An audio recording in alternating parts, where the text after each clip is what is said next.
The air in the room is thick, heavy with the unspoken. It presses in, colder than the January wind rattling the windows high above the city street. I'm standing, hands clenched at my sides, watching him across the polished conference table. His face, usually so open, so familiar, is a mask I don't recognize, pale, eyes darting, a sheen of sweat on his upper lip. The documents are spread between us, stark white against the dark wood, each page a nail in the coffin of everything I thought was real. It's not just the numbers, it's the signatures, his signature, authorizing transfers that gutted the company I built, the life we built. The silence stretches, taut, ready to snap. I can hear the frantic beat of my own heart in my ears, loud enough, I think, to shatter glass. Outside, the city hums, oblivious. Inside, my world is burning. Let me know where you're watching from and what time it is. And if you haven't already, please subscribe. It helps me more than you know. My business was my skin. It grew with me, from a seedling of an idea whispered in a tiny shared office with paint peeling off the walls, into steel and glass reaching for the sky. We designed bespoke software solutions, the kind that made complex systems hum with elegant simplicity. It wasn't glamorous, but it was mine, born of sleepless nights and a relentless belief that I could create something that mattered. I poured everything into it, my energy, my intellect, my soul. It demanded long hours, devoured weekends, and often left me drained, but it also filled me up in ways nothing else ever had. It was more than just a livelihood. It was my purpose, my identity, my greatest achievement. And Mark was the anchor. Or so I believed. He was the steady presence, the calm in the storm of startup chaos. He wasn't involved in the day-to-day operations. He was a senior partner at a prestigious law firm, his work demanding and often consuming. But he was my rock at home. We'd built a comfortable life, a beautiful apartment overlooking the park, weekends spent cycling or curled up with books, quiet dinners where we'd talk about our days. He was proud of my success, or at least he seemed to be. He'd listen patiently when I ranted about client demands or celebrated landing a big contract. He was my sounding board, my confidant, the person I shared my triumphs and my failures with. We were partners in life and, I thought, in our dreams. My business was our future, our security, our legacy. I trusted him implicitly, with my heart, with my life, with the future we were building together. That trust was the foundation of everything. It felt unbreakable. The first tremor was subtle, easy to miss if I hadn't been so intimately connected to the pulse of my company. A discrepancy in the quarterly reports. Nothing huge, just a few zeros off here and there, tucked away in seemingly legitimate expenses. My finance manager, a sharp, meticulous woman named Sarah, flagged it. She was apologetic, thought maybe it was a clerical error, a software glitch. I waved it off initially. Things get complicated in a growing company. Acquisitions, expansions, unforeseen costs. It happened. We'd look into it, tighten procedures. But a small, persistent voice in the back of my head whispered that it felt off. Not random. Deliberate. It started innocuously enough. A few unusual line items buried deep in the general ledger. Consultancy fees for services I couldn't recall authorizing. Equipment purchases that didn't align with our inventory. Small amounts at first, dispersed across different categories, designed to blend in. I questioned Sarah, and she'd show me the signed authorization forms, all bearing my signature. Or what looked like my signature. At the time, I was signing hundreds of documents a week, buried in strategic planning for a massive expansion. It was easy to assume I'd just forgotten, or that the detail was lost in the blur of endless paperwork. But the feeling persisted, a faint, sour taste in my mouth. Then came the larger withdrawals. Not outright theft from the operating accounts, but clever diversions. Funds designated for R&D mysteriously redirected to offshore shell corporations with names that sounded like something out of a spy novel. Capital intended for hiring new engineers vanished into accounts labeled strategic investments that yielded no return, had no documentation of what was actually invested in. These weren't mistakes. They were calculated moves. My stomach started to knot. The whispers in my head grew louder, more insistent. Something was terribly wrong. I started spending late nights in my office, poring over spreadsheets, cross-referencing invoices, tracing the flow of money. The numbers didn't lie, but they didn't tell the whole story either. They pointed fingers in directions I didn't want to follow. The more I dug, the more sophisticated the scheme appeared. Layers of transactions designed to obscure the trail. Dummy corporations, convoluted payment structures, international transfers bouncing through multiple banks. It wasn't the work of a disgruntled employee or a simple hacker. This required inside knowledge, access to high-level financial systems, and a chilling level of planning. It felt personal. It felt like a violation, not just of my company, but of me. My sleep became fragmented, haunted by columns of numbers and the phantom scent of betrayal. I tried to talk to Mark about it, vaguely at first, mentioning the financial irregularities, the unexplained costs.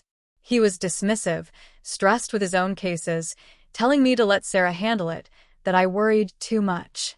His lack of concern felt like another subtle shift, another piece that didn't fit the picture I held of him. The man who was always so supportive, now brushing off my serious concerns about the business I built? The dissonance was deafening. The breaking point wasn't a single discovery, but a gradual, horrifying dawning. It started with the name. Tucked away in one of the obscure wire transfer details was the name of a small, seemingly unrelated company, Belladonna Designs. It meant nothing to me. I searched for it online. It was a new high-end wedding dress boutique, recently launched, getting a surprising amount of press for its opulent, custom gowns. The designs were extravagant, demanding serious capital to produce the intricate lace, the hand-sewn beads, the sheer yardage of silk. The first real shock was seeing the name attached to it, Isabella Rossi. A woman I'd met a few times at charity galas Mark dragged me to. Beautiful, poised, younger than me, with a laugh that tinkled like wind chimes. Mark introduced her as a client's daughter, an aspiring fashion designer. I remembered her vaguely, a fleeting impression of elegance and ambition. The second shock came when I dug deeper into Belladonna Designs. It wasn't just a boutique. It was launching a full line, a collection, requiring substantial investment in manufacturing, marketing, distribution.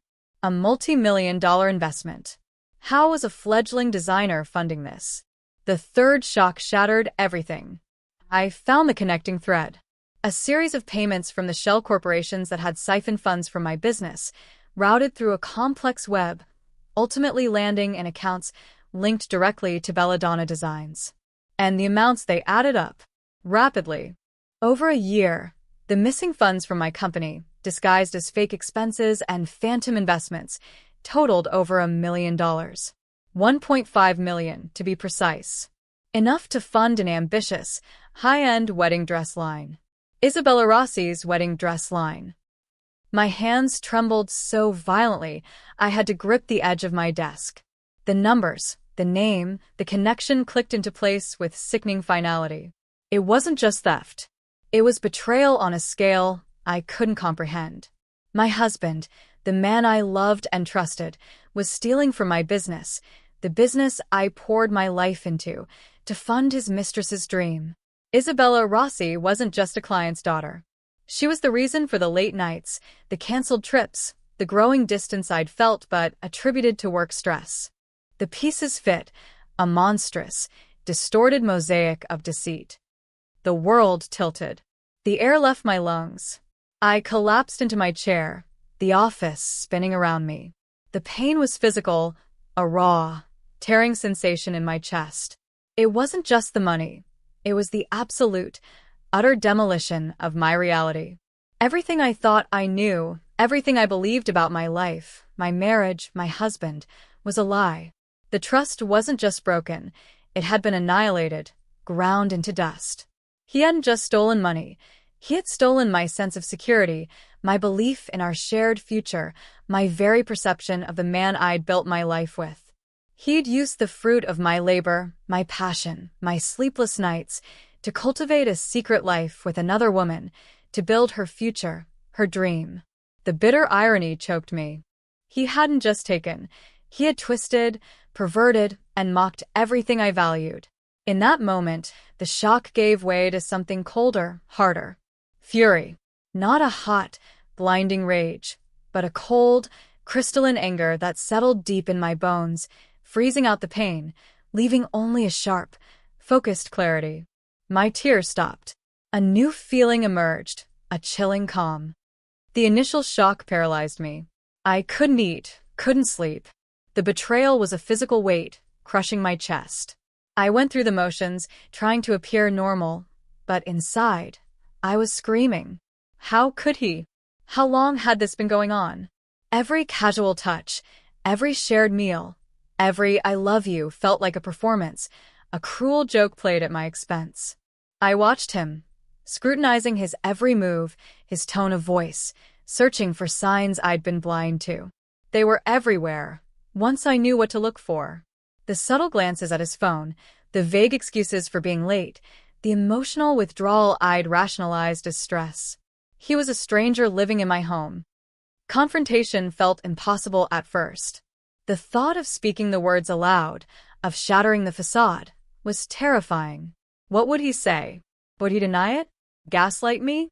What would I do then? The fear of the unknown aftermath held me captive. I was trapped in a silent horror movie of my own life. I considered just taking the evidence, filing for divorce, reporting the fraud. But the cold anger still simmered beneath the surface. That felt too simple. Too easy for him. Too easy for her. He had used my strength, my hard work, to build her up. Just cutting ties felt like letting them win, letting them walk away with the spoils of their deception. He grew bolder, more careless. Maybe he thought he'd covered his tracks perfectly, that I was too busy, too trusting, too naive to ever find out. The transfers continued, smaller amounts now. Maintenance funds for her lavish lifestyle, maybe, or further investments in her burgeoning business. Each one was a fresh stab, a reminder of the ongoing lie. I felt like a fool, standing by while my life savings were being systematically looted to fund my husband's, Mistress's dream. One evening, he came home late, smelling of expensive perfume that wasn't mine. He spun some tired excuse about a client dinner running over. I looked at him, really looked at him, the man I'd married. The man who was systematically destroying me. And in that moment, the fear finally evaporated, replaced by a resolute, icy calm. The decision solidified. This wasn't just about getting my money back or ending the marriage. It was about consequence. It was about turning the tables. He had weaponized my success against me. I would use that same success to dismantle his carefully constructed lie and everything he was building with her. I needed help, but not the kind you find in a lawyer's office or a therapist's couch, not yet. I needed someone who understood complex financials, who was discreet, and who owed me a favor or two. I called David, an old friend, a brilliant forensic accountant, now running his own private investigation firm that specialized in corporate espionage and financial fraud. David had a reputation for being ruthless and utterly undetectable. I laid it all out for him, the numbers, the names, the sickening connections. He listened without interruption, his face expressionless, only a slight tightening around his eyes indicating his reaction. When I finished, the silence was different this time. Not heavy but charged. He looked at the documents I'd brought, a thick file detailing every suspicious transaction. He didn't offer platitudes or express shock. He just nodded slowly. "It's clean," he said. "Professionally done. Took a lot of effort to hide this." "He used my company's money," I stated, the words feeling strange and foreign on my tongue. "To fund her business." David leaned back, tapping a pen on his notepad. "A substantial amount. Enough to get a high-end line off the ground, cover initial production, marketing, all the stuff that costs a fortune up front." "He weaponized my business," I repeated, the phrase resonating deep within me. So, what do you want to do? David asked, his gaze steady. Divorce? Report him for fraud? It'll be messy. Public. Could damage your company's reputation, even if you're the victim. I shook my head. That wasn't enough. Not anymore. The initial pain had morphed into something cold and strategic. I wanted to hit them where it hurt the most. Their dreams. Their future. The very thing they built on the ruins of mine. Who owns Isabella Rossi's company? I asked. David raised an eyebrow. Belladonna Designs? It's structured under a holding company. Looks relatively new. Elysian Holdings. Based offshore, naturally. Find out everything about Elysian Holdings, I said, my voice calm, firm. Who the real owners are, their financial state, everything. And find out if it's for sale. Or if it can be for sale. David didn't ask why. He just nodded. Consider it done. My goal wasn't just recovery anymore. It was retribution. Strategic, devastating retribution. He took my money to build her business. I would use my business, my resources, my knowledge, to take her business away. Not just Belladonna Designs, but the parent company that held it, that likely held other assets, other ventures they might be planning. I wanted to dismantle their foundation. I wanted to show them that the ground they were building on was poisoned, unstable, and ultimately mine to control. The investigation was a tense, cloak and dagger affair. David and his team worked silently, leaving no digital footprint, asking no questions that could be traced back to me. They delved into the complex structure of Elysian Holdings, navigating layers of shell companies and nominees. It was a labyrinth, designed to hide the beneficial owners. But David was relentless. Meanwhile, I was living a double life. By day, I was the CEO, leading meetings, making decisions, projecting an image of strength and control, even as my personal life was a smoldering ruin. By night, I was a spy in my own home, gathering scraps of information, observing Mark, watching his lies grow more elaborate. He was clearly stressed, likely juggling the demands of his affair, his job, and the financial tightrope he was walking, funding Isabella's extravagance with stolen funds. He mentioned Isabella more often, subtly, weaving her into conversations about clients or social events. He was building her into our shared reality, paving the way, perhaps, for a future where she wasn't a secret. It was sickeningly manipulative. The legal challenges were immense. Proving the fraudulent transfers in a way that would stand up in court, especially with the money laundered through multiple entities, was a monumental task.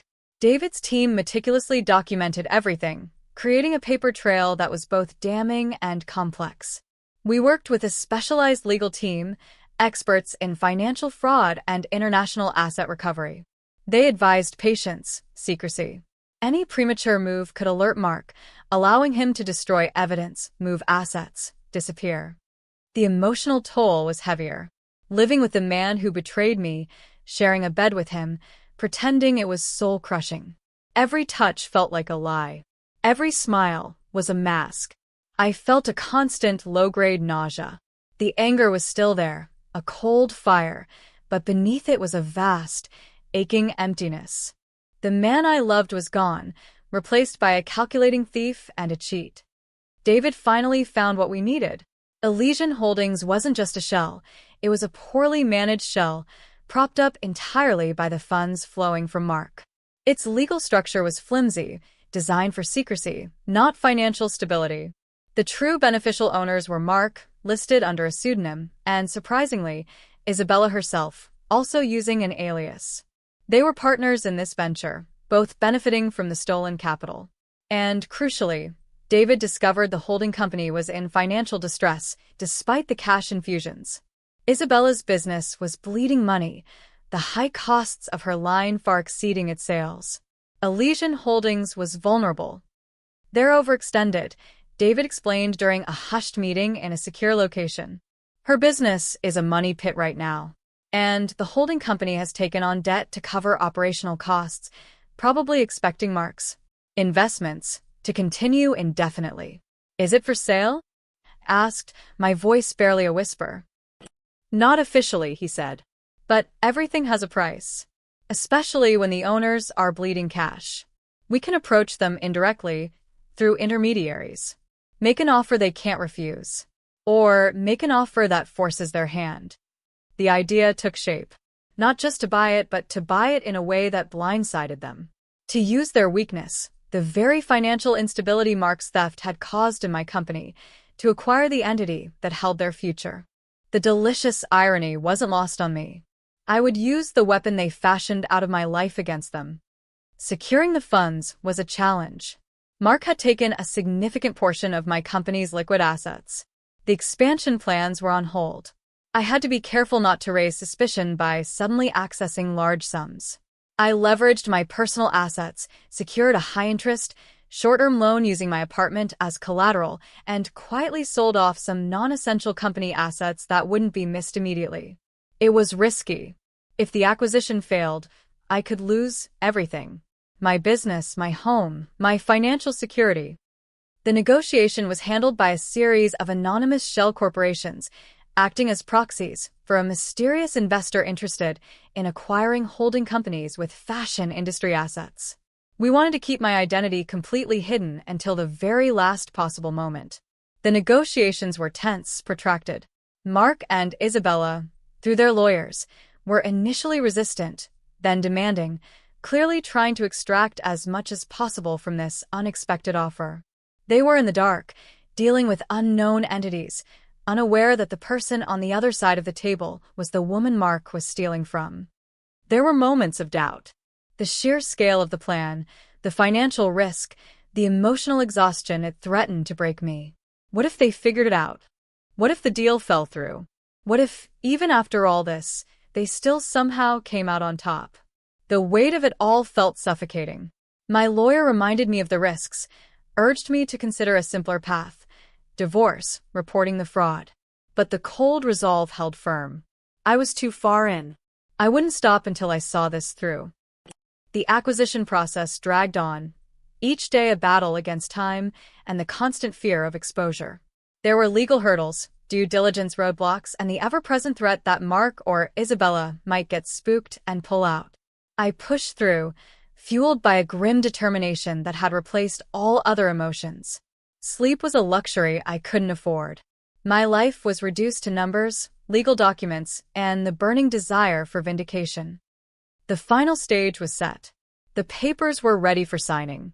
The lawyers for Elysian Holdings, representing Mark and Isabella, insisted on a physical closing meeting. They wanted to see the money, feel the reality of the deal after weeks of anonymous negotiations. My legal team advised caution, but I agreed. This wasn't just a business transaction anymore. It was the stage for the final act. I wanted to be there. I wanted to see their faces. We chose a neutral location, a sterile, anonymous conference room in a downtown legal firm that specialized in complex corporate deals. It was late afternoon. The city outside was beginning to dim, lights twinkling to life in the towers surrounding us. The air conditioning hummed, cold and impersonal. Mark and Isabella arrived together, a little late, wafting in with an air of hurried importance. Isabella was dressed impeccably, in one of her own designs, I noted with a surge of cold amusement. Mark looked tired, lines of stress etched around his eyes, but he managed a confident, almost arrogant air. They took their seats across the long conference table from my legal team and the representative from the anonymous shell corporation that was technically making the purchase.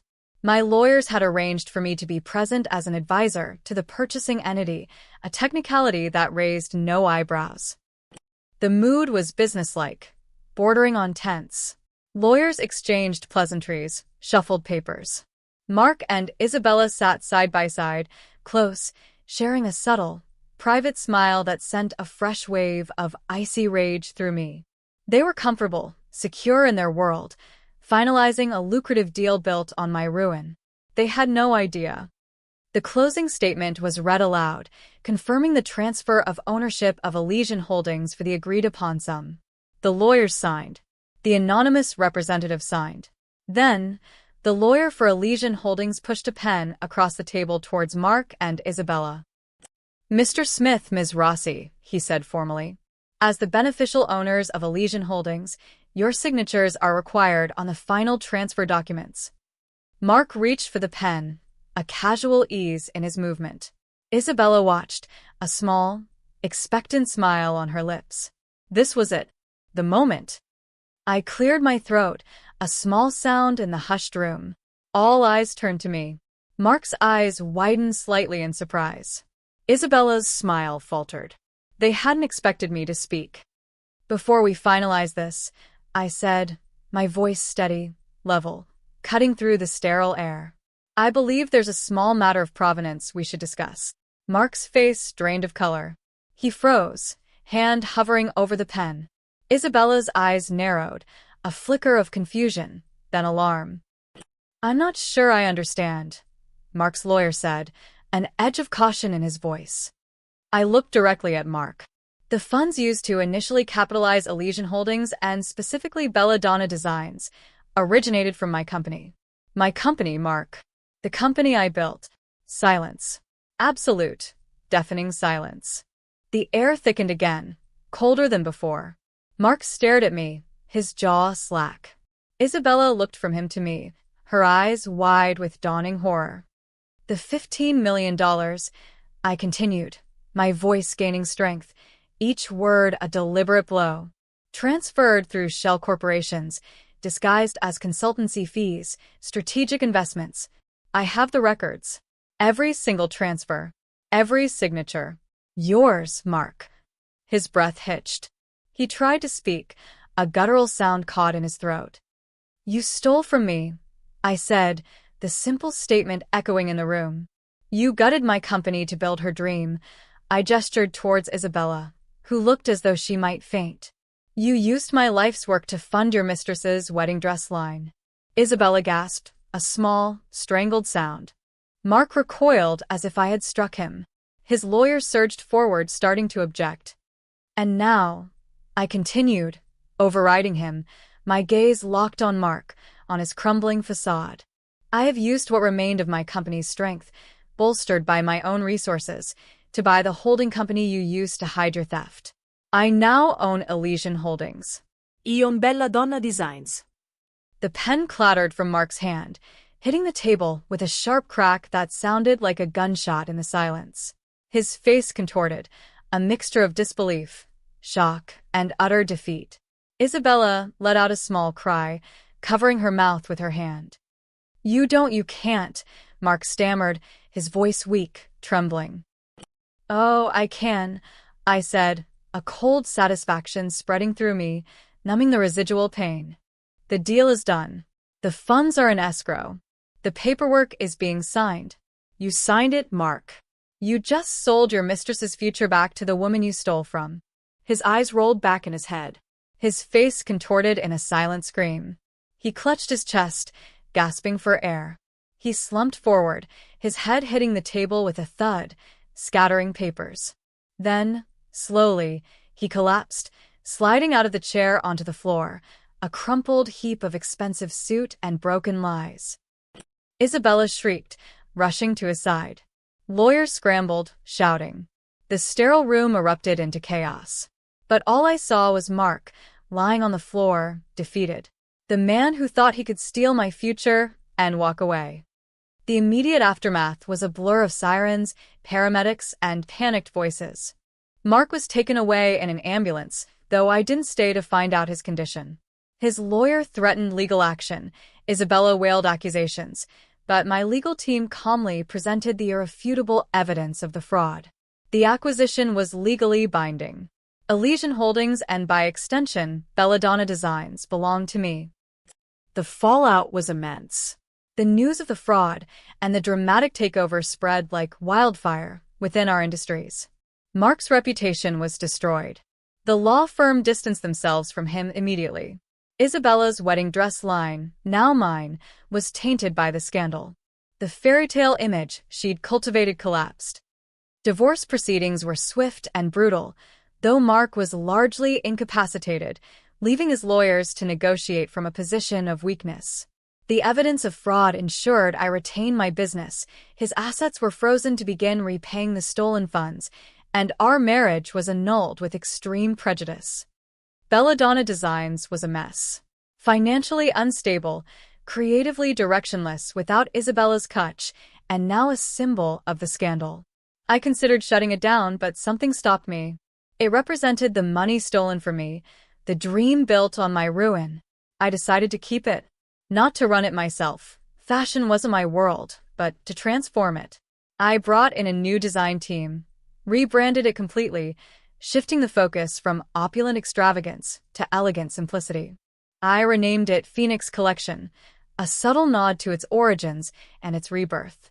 It was a constant, tangible reminder of what happened, but also a symbol of recovery, of turning poison into something beautiful, something useful.